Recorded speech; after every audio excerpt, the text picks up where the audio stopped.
Okay, we are now almost to number 8, but today we are number 7, and the on the Eightfold Path. And what this is representing is meditation, and in Sanskrit, Dyana. So, as you are moving towards meditation, first you do what I talked about in the previous video, which is referred to as dharana, one-point focus.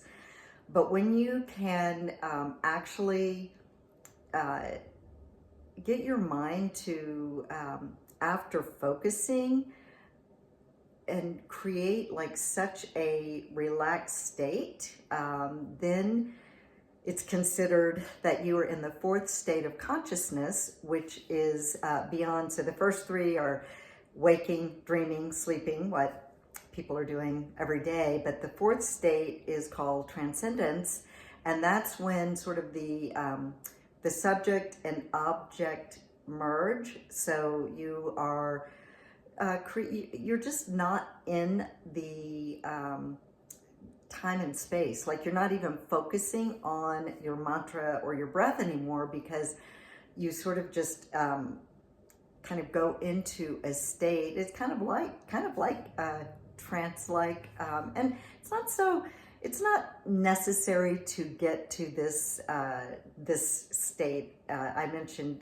in the previous video that you don't really want to be so goal-oriented with meditation, but this is just an experience that if you can actually really relax enough that you get into that that space where you really, and the way you know it, it's also referred to as the gap. And it's when, and it often can just happen like just little fleeting moments when you're sitting. So say you're sitting for 20 or 30 minutes, you'll have all the experiences of your mind thinking of, like, what you're going to do, and then you realize you're thinking about what you're going to do, and then you come back and focus on whatever you were focusing on. And then you might just have a moment of like, wait a minute, I wasn't asleep, but I wasn't thinking about anything. And that literally is just when you are able to just touch into that 4th state of consciousness. So, I think it takes a lot of practice to really be able to sustain that. And I think really, most of us just need to sit down and allow everything to kind of process and sort of, take all the outer stimuli out, just so your nervous system can, have some time to restore. So not even, it doesn't mean it's not beneficial, even if you don't get to that transcendent space or the gap in that actual dhyana. But it's just good to know about, and it's good to know about too, because sometimes people are just confused, like they don't really know what's happening. Like, they'll be sitting there and they're like, whoa, like, what happened? Like, I don't know. I just had a moment where I just wasn't like in this space. And so, and to me, that when those little fleeting moments happen, it is, I believe, and from what I've learned, that it is a time that you've actually really allowed yourself to expand your consciousness to, and you don't really know what it's going to look like. You can plant seeds before you meditate, for sure. As a matter of fact, a lot of the practices recommend that, because if you plant like ideas or intentions prior to your focusing and your meditation time, then you're releasing it. And you want to detach. So you don't want to have your intention and then be thinking about how it's going to happen, because that's the challenge. Is, you can have a very strong intention, but it's really important to just let go and trust that if that is meant to come to fruition for you, it will. And if not, then there's something else that maybe is more, that's actually better for you in your life. So anyway, the idea with the dhyana is that you at least allow, I would say allow is probably the best word, allow yourself to to possibly experience just glimpses. That's really, I think the best that you can do starting out. And I guess also just so you're not so terribly attached to thinking, well, I didn't get to that transcendent state, so I didn't really meditate, and that's not true.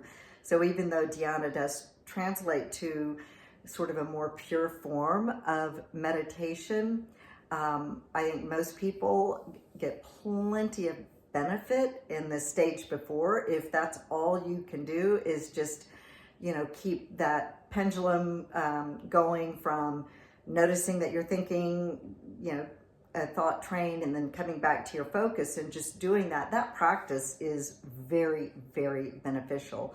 But just to know that, if you are really good at relaxing, and I think there's some really helpful things that one can do.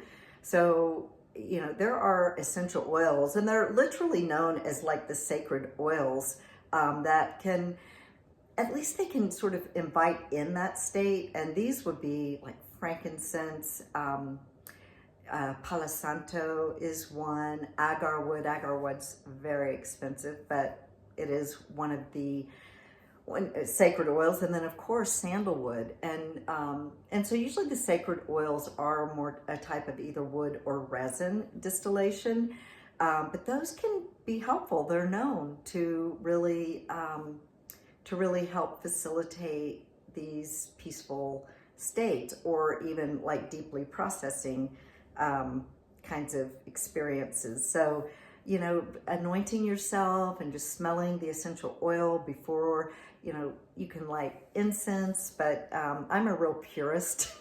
And so there's a lot of incense out there that's not truly incense. It's just some kind of like chemical perfumey thing.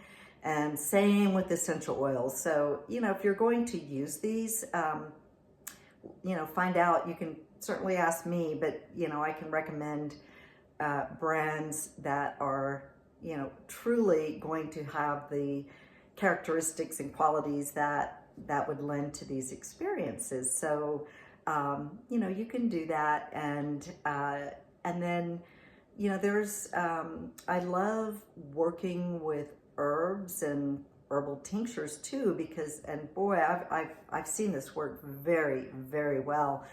So if you tend to be kind of a hyped up, anxious person, there are, I can't recommend specifically on this short video, and it kind of depends on other factors. So not a doctor, but there's kind of a class of herbs that can really be calming for the mind, and some work more quickly than others. Some are in the adaptogenic realm, which those take longer, but are really healing for the nervous system. But, you could take something like skullcap. Skullcap is known to actually help the mind kind of quiet down from a lot of racing thoughts.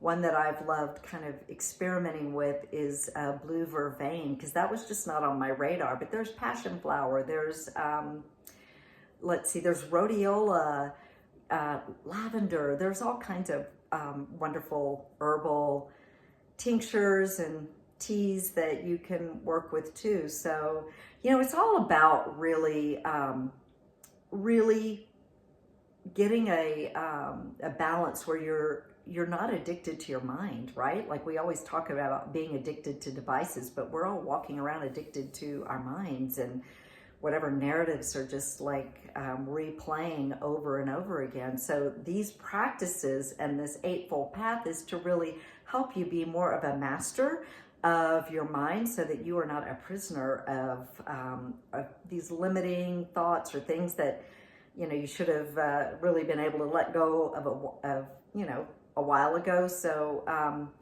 it's definitely worth bringing into your self-care, like brushing your teeth, meditation. These practices are like flossing your mind. So hope that's helpful, and we will meet one last time for the last on the Eightfold Path tomorrow. Thank you.